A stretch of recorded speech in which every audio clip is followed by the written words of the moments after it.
In this video, I'm going to share with you what my experience has been as a new YouTube creator here on the channel who happens to be a yoga teacher, and how the YouTube channel has changed my life in the last 2 months.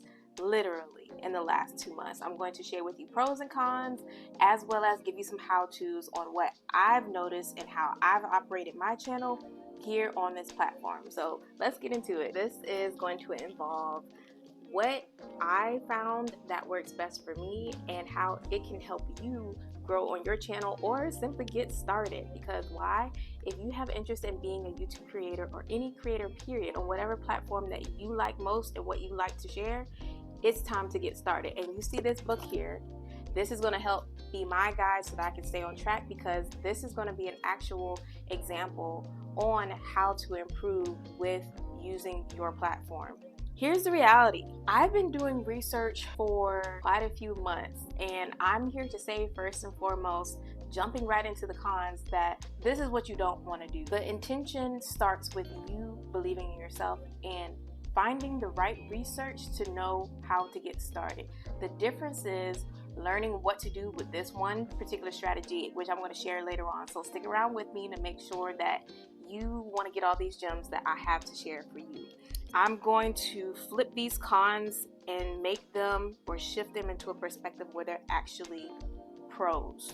Because why? You always want to shift your mindset. You don't want to stay in a negative space of mindset, because you're going to stay in that space of mindset and then it's just going to get discouraging.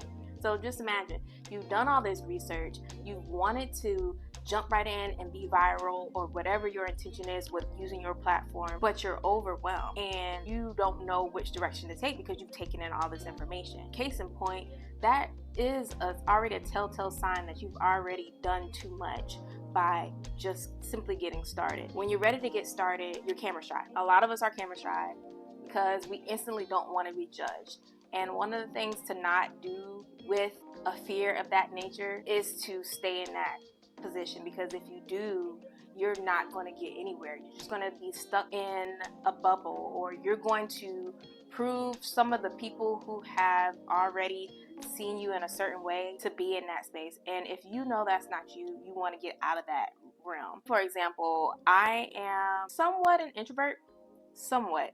When you get to know me as a person, you might, or have a conversation with me, you might actually find that I could be quite the chatterbox.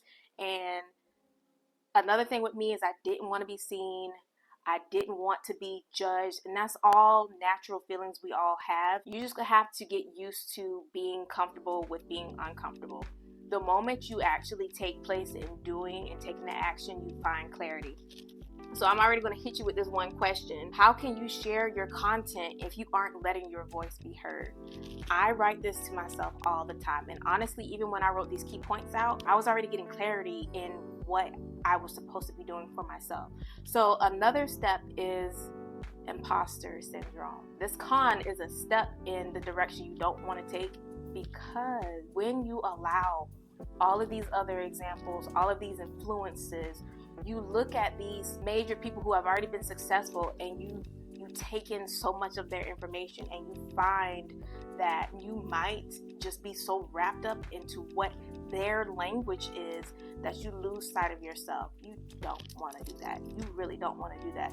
You take in what you need and then you flip it so that it becomes you in some type of way that you can make that information valuable or insightful or entertaining, whatever your style is of wanting to share content. The next question I'm going to hit with you is, how do you know your content won't add value to something a viewer may already know? Your content may be the finishing touch to that painting. Your content might be the piece of the puzzle that was there to fit their image, their narrative, their direction, their choice, their need to know, or their issue, so that they can be successful, so that your viewer can be successful, or they get fulfillment about whatever you offer. Here's the thing. It's easy to post random content on your personal profile, but it gets harder when you actually have to sit and talk and think about certain things, which goes back to this, right? This is my little book. This is actually my yoga book for sequencing, but I thought to include my information here. Why? Because it comes off as a journal piece for me. So that's why you see me going back to this here, not necessarily be distracted. So don't use this against me. Just know that as you're working and have so much information to give out, use that outlet to just get started. People who actually find interest and value in what you say, they're going to follow you, and they're going to excuse other things that aren't really polished, if you will, when you want to think about a certain video and what it's supposed to look like. It's what people say and what people share that benefits them that makes a video or an engagement or an interaction most valuable. And if you hit with this right here, if this touches you in a manner, go ahead and hit that like button to let me know that you're listening to me. Fear of comparison. Have content on YouTube that has millions of views, has thousands of views, may be intimidating, but you don't want it to be intimidating. You want to use it as an outlet, free game, to learn what they're doing so that you know how to implement or have your strategy as well. So let's go with the next con, which is the naysayers. And we all know who that is. We all know what that looks like. We all know what that feels like. And unfortunately, you have the family members, you have the friends, you have the co-workers who instantly demean you. And the way it goes about is by their comments. In some type of way, it potentially places you in a position that puts you in a box. And that's the greatest insult you can ever have with anything that you apply to yourself in life and want to grow. So if you happen to be one of those people, excuse yourself for a moment to actually give grace to those who actually want to share a talent, and the way to go about it is through social media, because you have people who are searching for things that people have talents in that don't have talent, or they are not successful in, and they're looking to learn from that individual. So you got the family members and the friends projecting their opinions on you, which leads you to remaining silent. You no longer want to be silent. You want to be that vessel for that individual who hasn't understood the language that maybe one of the gurus shared. And this is why it's important for you to get your content out there and just get started. Ask yourself, have you actually taken the time out to see what your potential audience is looking for, or that you're passionate about, what you're an expert on, what experiences you've already gone through to share with others? People resonate with you when you have experience, when you know what you're talking about, when you're passionate about what you're talking about. All of that comes about when you speak. And that's why you have to show up for yourself and show up as your best self, your best authentic self, in order for them to want to receive you well. So I challenge you to take a moment to reflect on that and think about who that benefits most. Who that benefits most. Now, although I have this written out, and I could personally say at this very moment that I may be thinking, anybody who views this content might think like, oh, she just got this and ripped this off from someone else. Actually, when you think about what you put down to share with others, this does not have anything to do with what that viewer thinks. It has everything to do about what you think is important. For me, I know that I wrote all of this from the heart. And I know that when I write this out for my viewer, I am too speaking to myself. And that's how you tell when people are really genuine and intentional about what they share. Another issue that we as new content creators may find as a challenge: the content you're passionate about is oversaturated. Oversaturation, it's saturated. Like, all you hear is that it's saturated. It's not saturated if you double down on what you're sharing, if you're very specific about what you're sharing. And that's one thing that I had a struggle with. It's not saturated when you know how to talk to your community. It's not saturated when you know what you're talking about. It's not saturated when you use the right strategy. And that's up to you to figure out what it is. Do you believe there is more than one way to get the job done? I'm going to leave that with you for you to answer. Do you believe that there is more than one way to get the job done? So perhaps you're frustrated because it takes forever to get your content out. You also think about having limited tech, not the right equipment, not the fancy equipment that's going to make things look very HD. And believe it or not, you have all of these features on your phone. You have anything, use what you have in your home to keep things propped up. If I could turn my tablet around right now, you would be able to see that I have it literally propped up with 2 coasters and a digital clock. Yes, two coasters and a digital clock. And to be honest with you, I think I'm going to add a picture in here so that you can see that that's exactly what I did. So just imagine what you can do when you improvise, when you think about the things that you already have to make the best of what you have.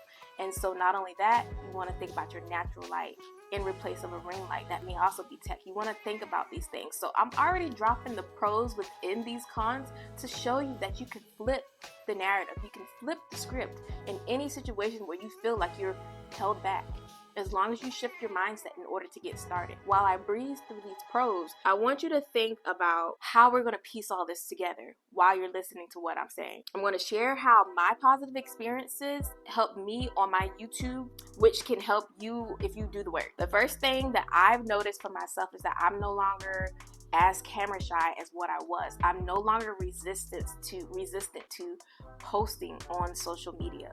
I'm no longer resistant to just jumping in front of the camera to do what I need to do. I'm not here to vogue. I'm here to share the content that I love for people who's looking for the content that I am sharing. And I got another tip for you as we go later on down the line with these pros. YouTube has boosted my confidence, my commitment, consistency. Why? Because I believe that I was successful. I believe that I am successful. I believe that I am successful and that this content will reach the right people who it's meant to reach. And when you think in that manner, things shine bright, things seem brighter for you, you get clarity. You get clarity along the way by just taking the action every day. So remember those 3 C's: confidence, consistency, commitment. Those 3 things, those 3 C's were what allowed me to even create this video for today. Tech skills, I already told you about. You know the basics. Natural light, you need 3 things. A quality recording device, whatever you have that works for you. It can be your cell phone. It can be your tablet, which is what I'm currently using right now. And it can also be anything else that you have, like a GoPro or whatever is a quality recording device that you can use to record, as well as natural light if you don't have a ring light, and something sturdy, which is something you can easily prop up on so that you can use videos like this, which is a talking head, in order for you to record or whatever requires you to move and get around in. Another pro that I have achieved since, well, kind of sort of, but for the most part it's currently working in the process, is my brain farts. I have a lot of brain farts, which again, this book right here is what's keeping me together while I work on making sure I stay on track, making sure I stick to the script, which is the next thing. My scripts, things that I put together, what I've written down has allowed me to articulate the way I want to share my information. And not only that, simply because I can go on tangents like a lot. All right, so another one that I wanted to share, another benefit from all of this so far with YouTube and how it's helped me to grow as a content creator, is I learned how to research what my potential audience wants to receive. Again, my name is Candace. If I didn't share that already, my name is Candace. I am a Hatha yoga teacher, and I have a YouTube channel shared for those who have interest in yoga and are working to find their right yoga flow in order for them to transform in a holistic manner for overall health and physical wellness. If you already have enjoyed or got a lot of points from this, please hit the like button. This will also help my channel grow, and I appreciate you 100%. Or subscribe too, by the way. Subscribe. If you have interest in yoga, definitely subscribe. So back to the list. I discovered that I needed to research others and how successful they've been on their yoga channel. So in my case, I was able to know, without even having a following at the moment, know how to search and create content for stuff that my audience wants to see. And if I didn't have that information, I would probably still be stuck. So far, this has been working for me, and I'm very thankful for that. This is how you find your audience. If you stick around for a little bit longer, I have a couple bonuses to share with you. We're about to wrap up on the pros that I have experienced so far that's helped me to grow as a creator on YouTube. And that was improvising what I already have. So it kind of already segues into what I previously said, but knowing how to use my analytics. I'm an analytic girly. I love processing and searching and strategies to help me grow within the channel and to grow organically. My intention is to not be the person that wants to be a major influencer. My goal here is to help you grow. And with that being said, set your goals. If you don't have any goals, you don't have direction. If you don't have direction, you don't have clarity. If you're not doing the work, you won't be successful in seeing the outcomes to help you know the next step. Another thing that I was able to improve on was creating a good thumbnail as well as having a good title. When you create a good thumbnail and title, you will see a difference in growth. And although they're small wins will lead you to bigger wins. And I'll pop in a video or a quick clip so that you can see what I'm talking about as far as growth. And going back again on creating goals, what you do with your goals already reflects on your growth. If you speak about already being in that position, in that mindset, you will see a difference. If you already think like that business owner, if you already think like that yoga teacher, if you think like that superb content creator, you will see results. So for example, my goal within this video is to reach 100 subscribers who are interested in yoga to join my yoga channel by hitting the subscribe button and then sharing with me what your interests are. The only way you also grow when you have your community who is speaking with you is to ask questions and learn from what they're searching for. And in return, it's all about authentic, organic engagement. So be intentional about what you're posting and what you're sharing and what you're asking. In some of this, I've had how-tos that I drop in with you in order for you to take in all of this goodness. This is literally all the goodness in order to get started. Here's another thing that's helped me grow as a YouTube creator is creating a schedule. So normally my goal is to also post weekly and continue to flourish from there. So I set a schedule. By setting the schedule, it goes back to my commitment and consistency. I also try to bulk create. So setting a day during my week where I am most available to content create as well as do a little bit of editing. That's another con that I forgot to mention. We don't have the opportunity to ball out and outsource. We don't. If we're starting off new, the reality is sometimes as a new YouTube creator, that's not our first direction unless you have the capability. And if you do, I would definitely say go for it because it takes off some of the weight and responsibility of getting your content out there sooner. Definitely saves you some time. So if you're not, to segue this back in, you want to think about setting that time appropriately to edit, because when you think about being budget friendly as a new content creator, until you're able to flip that and get the resources that you need, you have to invest in a different way. And a lot of that investment starts with your time. When you consider your time, you also consider your audience's time. So now we get ready for the moment you've been waiting for, which are the bonuses. The first one is, which I already kind of sort of hinted off to you, having the right SEO. You do that through your SEO on your thumbnail as well as your title on your video. Those are the two major things. If you place your mindset in being no longer being the viewer of YouTube but the content creator of YouTube, you see YouTube in a different way. You see how the whole YouTube setup is different from the TV versus streaming and scrolling on your phone, whether it's YouTube Shorts or whatever. I am currently not using YouTube Shorts because of my own preferences, but the nature of my videos is through the longer form. So you think about the thumbnails and how it benefits your audience, and how you do that is by commenting and checking in with them to see what their needs are, and hope in return that they also value what you share too. The last bonus I have for you is to have patience. Yeah, have patience. YouTube is slow growing, and I knew that going in. So if your goal is to monetize or any other avenue that you plan to take, you want to think about how it's going to benefit you as well as others. The reason why I say that is because it might be woo-woo to you, but I'm going to give you an example. I had an experience where I said, I'm going to start manifesting things. And how I do that is by shifting my mindset. The way I shifted my mindset this particular day, like I said, I'm always researching and trying to find the best strategy. I happened to join a vidIQ Live where the topic was reviewing thumbnails and getting opinions and audits. It was free audits. Now, of course, you jump in on vidIQ and you include your video of choice so that they can give you, by chance, of course, because it's always randomly picked, and they will give some insight on it.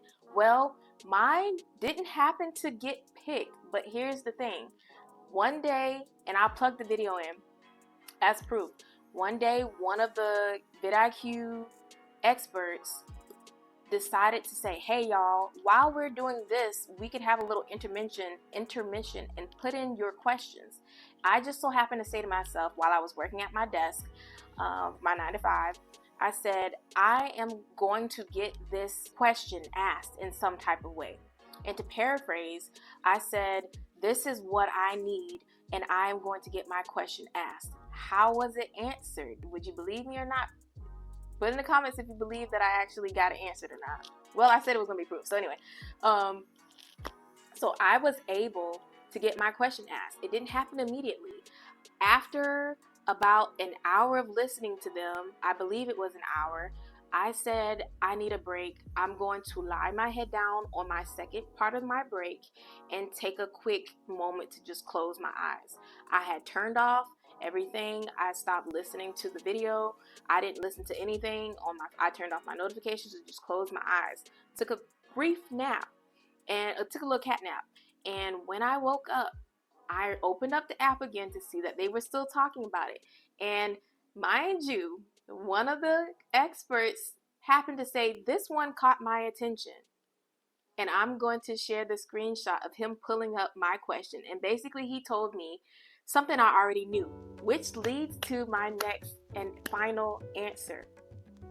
How do you know when you're ready to get started with your content creation? When you start hearing stuff over and over and over again from different experts sharing the same information. That's how you know when you're ready. When it starts to sound redundant, when you already have the information and you haven't applied it yet, is when it's time to get started. So if this resonated with you in any type of way, please hit the like button. I'd love for this information to get out to others. Not only that, another quick tip, think about your thumbnail again. Again, I want to emphasize that because when you have your videos pushed out through YouTube and it's recommended, you want it to be attractive enough and it reaches the viewer so that it inspires curiosity, genuine curiosity. So with that being said, if you like this video, please hit the like button. And if you find yoga of interest in any way and you love listening to new channels, if you like just inquiring new people, make sure you hit the subscribe button and check out this next video for those yogis who want to know more about yoga or how to get the greatest time out of your YouTube search related to yoga videos and finding your yoga flow. In the meantime, make sure you take action every day. Show up for yourself, because those who are looking at you and you don't even know it, they're eventually going to like something that you say because they keep coming back. In the meantime, peace and light.